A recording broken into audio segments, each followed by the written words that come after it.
Hi everyone!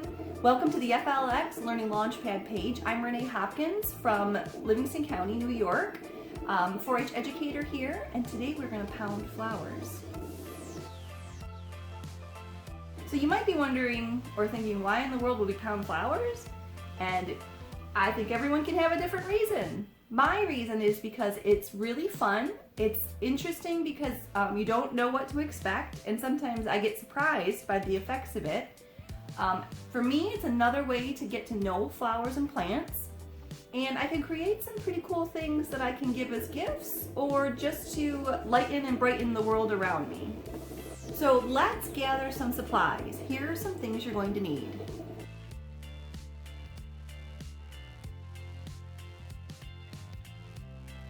All right, so we can get started. First, I want to just talk a little bit about the blossoms and the leaves.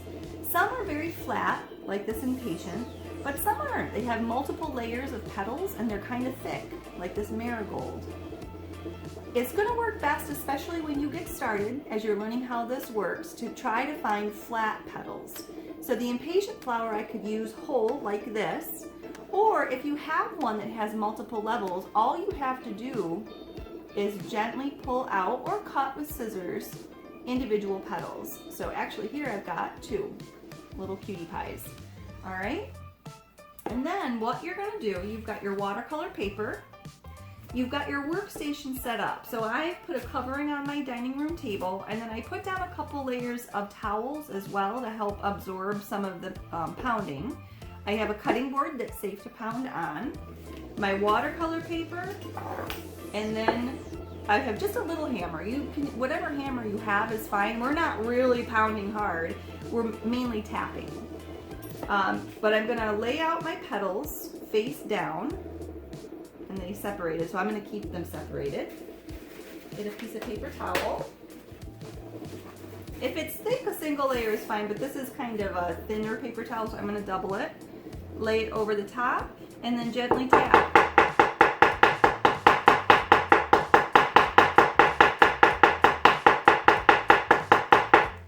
And I think it's hard to see because this is a yellow flower, but you'll start to see some of the pigment coming through the paper towel.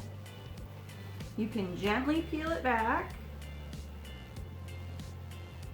And then if you have tweezers, they can be helpful to peel back the flower material. Sometimes it sticks to the paper towel, sometimes I find it sticks to the watercolor paper. But peel that back, and then now all the pigment from that marigold leaf is transferred onto the watercolor paper. So let's try one more together. So this is a whole impatient blossom. I'm going to lay that down. Trying to take care to keep all of the petals opened up. Lay the paper towel over and pound. Okay, that one you can definitely see. The pigment starts to come through even the paper towel. So to me that's a good indication that it should stick somewhat to the paper, but let's take a look and see. And it did. And you can see some of the petals got smushed right into the paper towel. Some of it is still stuck to the paper. And that's where the tweezers are going to come in handy to kind of scrape that off. You don't have to get it all off right now, as the pigment dries in there. So will the petals, so you can come back to this a little bit later and pull off some more. So that's what an impatient looks like. Now what I would encourage you to do to start off with is create sort of a sampler. Gather a whole bunch of different plants, flowers and leaves, pound them, get a whole bunch on one sheet, and then with a pen, mark down, put on here the date,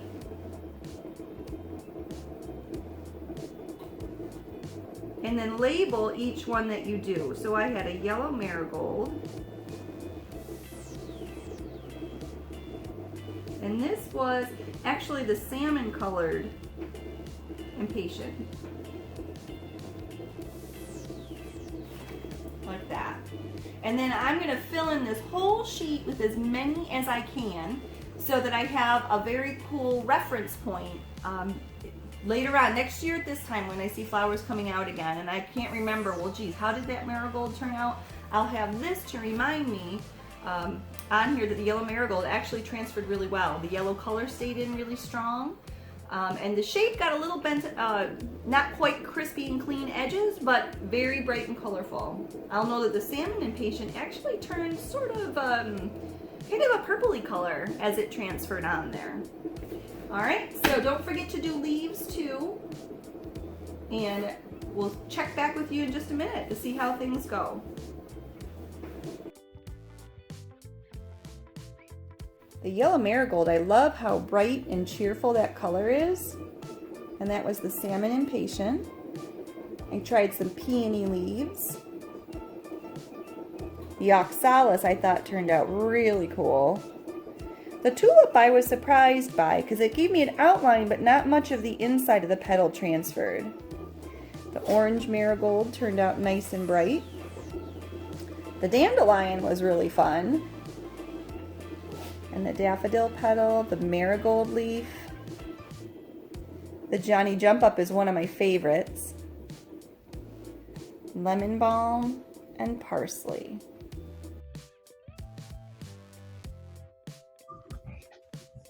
Here's what I did.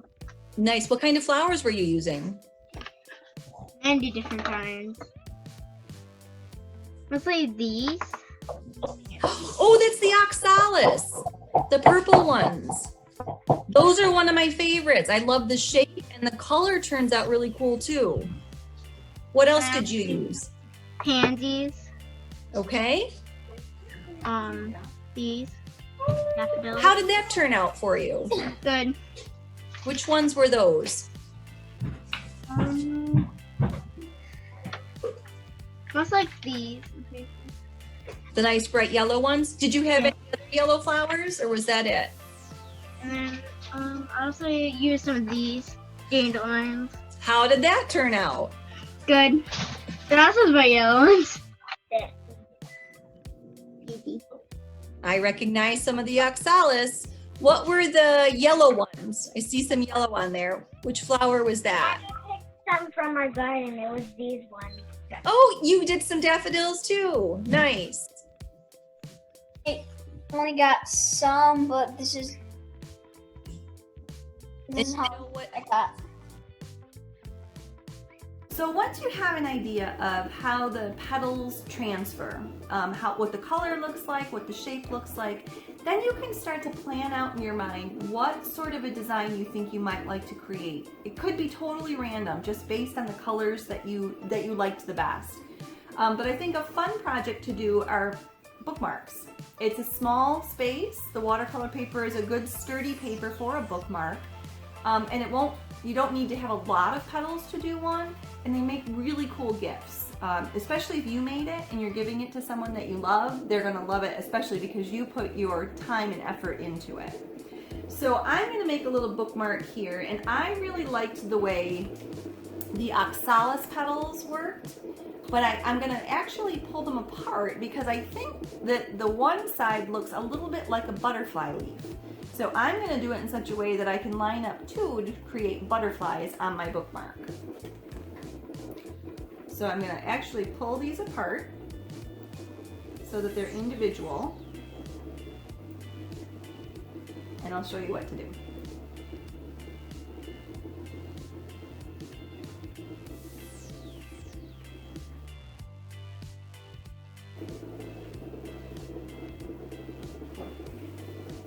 So that looks like a butterfly, doesn't it?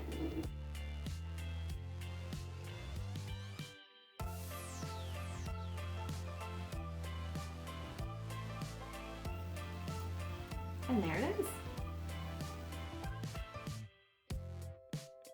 I added a lot more color. I put blossoms, marigolds, daffodils, and I just filled it in between the gaps of every flower. Okay. And I put, I found a piece, I took a little piece off of it, and I used like this little piece and I put it in each corner and hammered it down. So there's little like dots of jumping somethings. Johnny jump ups. Jump ups in the corner. Awesome. I can't remember the name ever. I made this one. Wow, you really filled the space with a lot of cool colors, Bethany. I like it. Then I made this one. Oh, that's so pretty.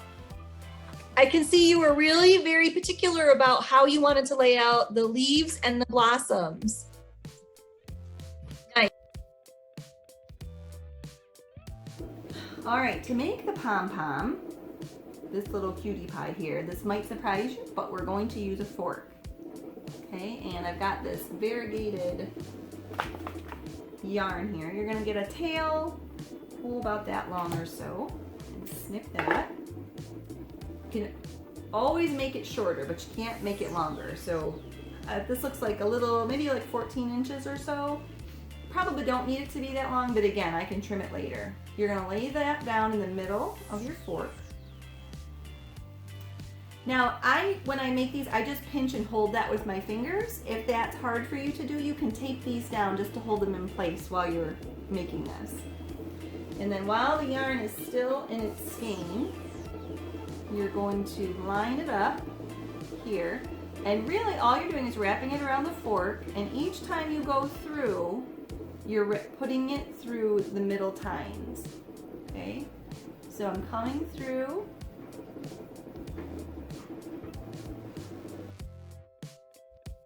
Then go ahead and snip that, wrap this up, one knot really tight, and then slide it off, let it roll up, the second knot, and there's your cute little pom-pom. And then you can trim there and there so that it's even. Okay. Now the last thing I would do is put a little dot of Elmer's glue, if you have that, or liquid glue here on the knot, and let that dry.